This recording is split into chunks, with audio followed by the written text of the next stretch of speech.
This also, all of the music, all of the verbal teaching is done. Oh, and all of the administrative functions of the fellowship are performed by their generational cohort.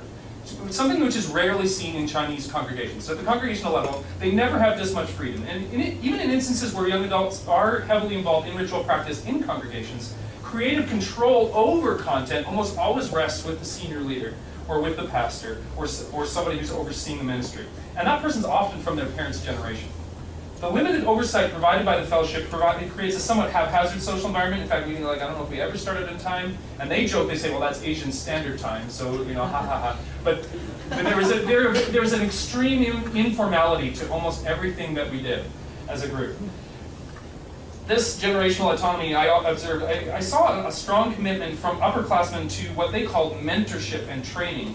And I even attended their weekend workshop in which they conducted it for people who were interested in becoming leaders in the fellowship.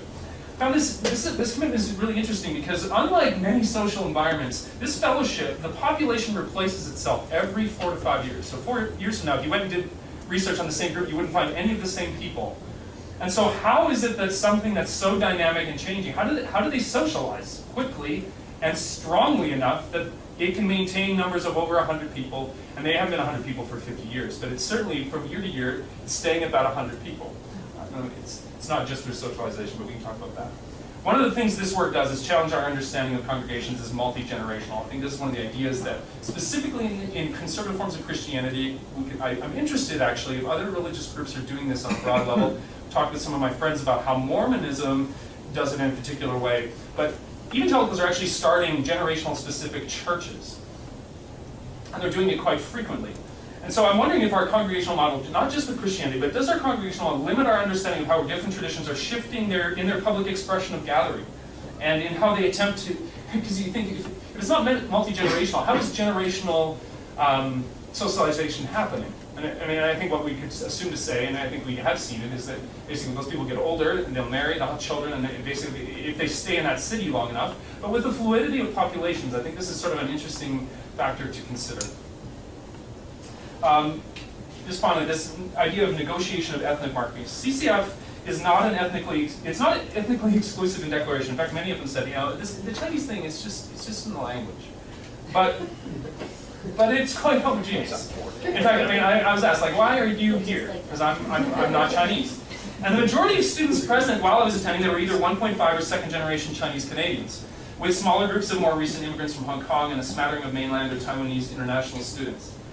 The role of the fellowship in creating or fostering ethnic and cultural markers was downplayed in almost every single interview I conducted, and the ritual practices of the fellowship I observed were not marked by overt Chinese cultural references at any point, even at the high points of Chinese New Year. Where some consideration of ethnic markers could be applied to some of the broader instances of negotiated or residual ethnicity. And so one of the key examples I saw of this was observed in the employing of familial language and ethos. At the initial kickoff event for the year, the chair of the group shared his, quote, vision for the group.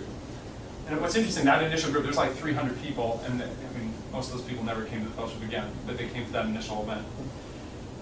Huge by comparison this group. And so he referenced the push at university for good marks that would gain parental approval and place a person in a position to make a lot of money. And these were references that everybody, people were laughing. They're like, yeah, that's totally why I'm here. So my parents sent me here. They made me come to CCF. And then what he did is he juxtaposed those same pressures rooted in parental expectations with his contention that CCF wanted to be and could be a, quote, family, end quote. A new family of sorts for those participating. Now how that reference was negotiated and engaged and applied was actually left ambiguous, but it was one that was affirmed by several social functions I saw over the course of the year that I spent around the fellowship. Many of the participants actually lived together, and they didn't live together in dorm, they lived together off-site in homes in which the maintaining of aspects of Chinese Canadian domestic living, which is something that I wasn't able to access very often because I was dealing with students and most of them aren't living at home.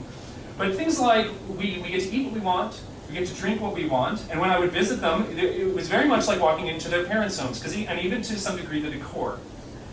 So daily contact, in addition to this, I also saw daily contact with other fellowship members due to higher enrollments in programs often marked by high Asian representation. So this is something that they actually reference with humor. They'll tell life sciences or engineering jokes, and they all know what it means, and nobody else knows. But they're all in the same, so they all see each other together. They're part, in some cases, of the same cohort graduating class in the same program. And then I also saw a strong emphasis on mentoring, as I've mentioned, and relational sensitivity, which is something I never saw at the congregational level. On more than one occasion, I saw people come to the fellowship and ask another person, in some cases while I was talking, can you pray for me? Like they'd interrupt the conversation. Sometimes it was cross-gender, which again never happens in congregations. And that person often would be emotionally engaged, and I often saw emotion and crying happen. And these are things that I saw, I mean, I'm sure they happen in congregations, but there was an interesting component of it being sort of confined to the generational cohort.